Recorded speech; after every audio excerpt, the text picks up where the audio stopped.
Terima kasih Anda masih menyaksikan program Rosi. Urusan banjir tidak pernah selesai dan rakyat selalu jadi korban.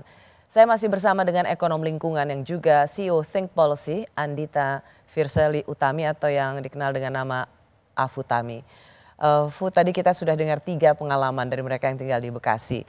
Tapi kita coba lihat ya bagaimana tampak atas peta Cisarua Bogor tahun 2015 dan 2025. Karena kalau kita dengar apa yang dikatakan oleh Gubernur DKI Jakarta Pak Pramono Anung, bahwa memang kalau Jakarta itu karena kiriman. Dan kenapa daerah Bekasi dan daerah penyangga ibu kota itu banjirnya luar biasa, karena hujannya memang dengan intensitas yang sangat tinggi dan mereka sebagai daerah penyangga sudah tidak memiliki lagi ruang terbuka sehingga serapannya sudah habis dan itulah yang menyebabkan banjir seperti air bah menyerang tiap permukiman warga. Coba kita lihat di sini, ini tahun 2015 Cisarua dan 2025. Lihat coba Afu, bagaimana kamu mandang perubahan yang luar biasa selama 10 tahun ini? Ya, ini sangat-sangat signifikan. Jadi kalau kita membicarakan banjir kan memang penanganannya itu ada yang di hulu, di menengah, dan di hilirnya gitu ya. Ini contoh bagaimana di hulu saja penanganan atau memastikan bahwa ada hutan yang bisa menyangga hujan saja kita tidak prioritaskan dan kita malah memprioritaskan pembangunan tanpa memperhitungkan biaya lingkungan tadi yang sangat-sangat signifikan. Ya. Jadi kita bisa lihat pembangunannya begitu besar-besaran. Di Gunung Mas Bogor bahkan, itu, ya. Lihat kalau 2015 itu masih hijau kita lihat ya. Persis. Dan begitu kita lihat di 2025, lihat itu semua isinya bangunan. Ya. Dan itu yang di kanan bawah juga baru dibuka kayaknya itu masih berlanjut juga proyeknya ya. Nah, ini itu akan ada pembangunan karena kita lihat itu sudah betul-betul dibabat itu. Iya. Ya. Dan saya khawatir ini secara perizinan harusnya tidak diizinkan bisa jadi gitu ya. Maksudnya kalau secara ya kan.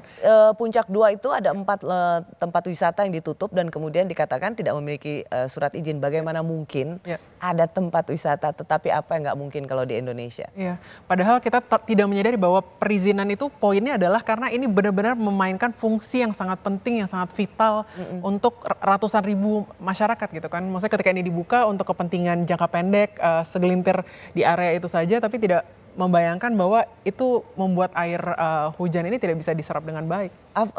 Afu sebagai seorang ekonom lingkungan, menurut Afu kebijakan seperti ini atau praktek pemberian policy seperti ini yang kemudian dicabut izinnya dengan mengatakan tidak ada surat izin, itu apa kamu lihat?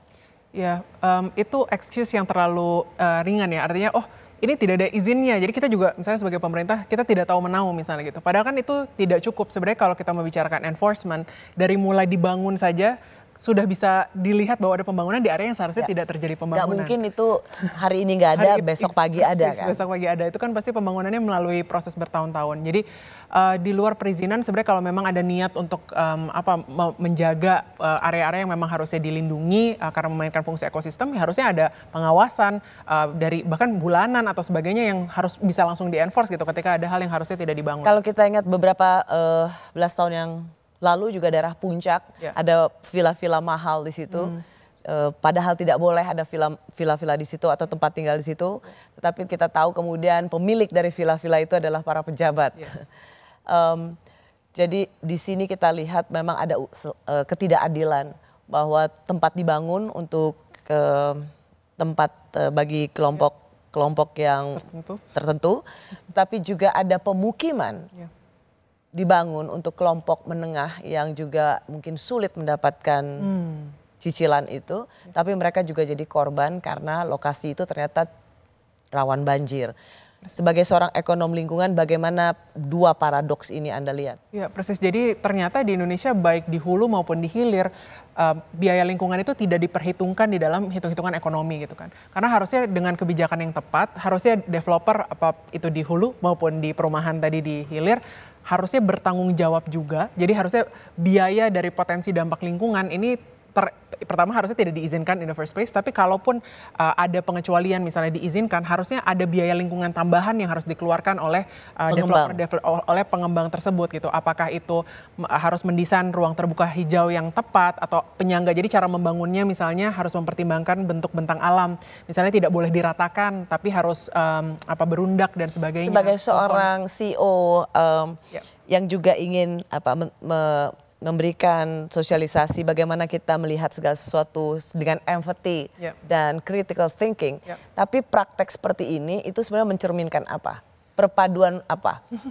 Ini perpaduan pengabaian. Jadi pertama sih kalau korupsi mungkin greed juga ya. Maksudnya artinya pasti ada oknum-oknum di dalam proses ini yang hanya mengutamakan kepentingan pribadinya atau mungkin setidaknya entitas perusahaannya dalam jangka pendek gitu. Tapi juga pada saat yang bersamaan kegagalan sistem gitu untuk benar-benar mengenforce atau mencegah apakah itu korupsi dari terjadi atau perizinan tata kelola yang harusnya di enforce itu dari terjadi. Jadi ada masalah kapasitas, ada masalah mentalitas korupsi juga, dan yang paling penting kalau dalam kerangka ekonomi lingkungan itu sebenarnya bagaimana kita terlalu mendiskount, kita melakukan future discounting namanya. Jadi kita terlalu menilai secara tinggi keuntungan hari ini, tapi kita lupa memperhitungkan yang jangka panjangnya padahal jauh-jauh lebih besar gitu dampaknya. Dan kita sering sekali mendewakan pembangunan. Ya, di atas segalanya seolah-olah kita tidak butuh alam atau tidak butuh pohon atau ekosistem gitu kan. Dan sekarang pemerintah punya program misalnya pembangunan 3 juta rumah sebagai Apa target. catatanmu untuk janji itu? Persis, jadi pertama kita harus sudah menggunakan pendekatan modern dalam membayangkan membangun perumahan ke depan itu seperti apa. Karena banyak laporan sudah meng-highlight bahwa 1 dari 4 orang di Indonesia itu sudah tinggal di area yang sebenarnya rawan banjir sebagai default. Dan ke depannya perubahan iklim akan semakin membuat atmosfer panas, menahan awan, jadi hujan akan jauh lebih intensif lagi ke depannya gitu kan. Maka kita tidak bisa lagi pakai cara berpikir pendek ini dan terlalu berorientasi klaster yang cara membangunnya membuka lahan secara besar-besaran, kemudian tidak memperhitungkan ruang terbuka hijau gitu kan. Kalau klaster kan biasanya begitu masuk langsung rata gitu, jarang ditanami pohon dan sebagainya. Kita harus mulai membangun dengan cara-cara misalnya eco neighborhood. Jadi memang dari awal bangun area resapannya itu di mana gitu. Sebenarnya sebelum area resapan sebelumnya wilayah yang boleh dibangun dulu juga di mana gitu ya. Jangan membangun di wilayah yang tidak boleh dibangun. Kemudian di wilayah yang memang sudah boleh dibangun, kita harus sudah pertimbangkan dari awal setidaknya 30% tapi idealnya 50% itu harus tetap tanah. Jangan semuanya dibetonin gitu ya untuk bahkan garasi atau sebagainya memang harus dialokasikan untuk area seperti itu. Dan yang terakhir, bisa jadi kita mulai mempertimbangkan low rise vertical buildings gitu ya. Jadi dengan lahan yang terbatas sebenarnya harus kita akui mungkin cara berpikir bahwa rumah itu harus tapak tanah kedepannya harus berubah gitu. Memang kita harus buat atau bangun kalau pendekatan urban planning itu mixed use systems gitu ya dengan transit oriented development juga, di mana memang cara membangunnya sudah meminimalisir jejak karbon kita gitu. Kemudian juga mempertimbangkan desain secara keseluruhan. Terus yang rumah-rumah yang sudah ada juga sudah bisa mempertimbangkan misalnya pakai biopori di rumah gitu. Mungkin kalau ada area-area rumah yang sekarang sudah ditutup, yuk kita buka biar ada tanah yang bisa membantu menyerap hujan juga. Tapi kamu skeptis nggak bahwa kita akan bisa sampai suatu masa yang tidak terlalu lama lagi, kita tidak lagi kena masalah klasik yaitu banjir? Mungkin saya skeptis bahwa bisa terjadi cepat atau sebelum terjadi gitu. Tapi saya cukup punya optimisme bahwa sebenarnya ketika sudah kritis banget, ketika tekanannya sudah parah banget, maka harusnya tekanannya begitu parah sampai pemerintah tidak menangani gitu. Sebagai contoh krisis yang parah itu misalnya pandemi COVID gitu ya. Ketika orang-orang sudah meninggal dalam jumlah banyak dan sebagainya, itu kan urgensi tingkat kekritisannya itu sudah sangat tinggi gitu sampai harus atau dibutuhkan tindakan yang serius dan udah gak ada waktu. Korupsi ini maksudnya people are dying. Ya, tapi itu beda. Pandemic is unprecedented, sesuatu yang belum pernah terjadi sehingga urgensi itu ada. Banjir ini bisa dibilang hampir tiap tahun dan kita selalu masalah klasik. Ya, tapi dalam kerangka trajektori perubahan iklim Mbak Rosi, kita akan sampai pada titik kerusakan ekologis yang begitu parah yang sampai bisa jadi sama atau lebih parah dari pandemi gitu. Banyak yang mengilustrasikan kalau pandemi level krisisnya segini, sebenarnya triple krisis ekologi kita dalam 10-20 tahun ke depan bisa jadi jauh lebih parah dalam konteks kita tidak bisa produksi pangan, air, banjir, kekeringan dan sebagainya. Jadi saya ingin mungkin menggarisbawahi tadi kamu bilang seperti pandemi ketika sudah ada nyawa yang melayang.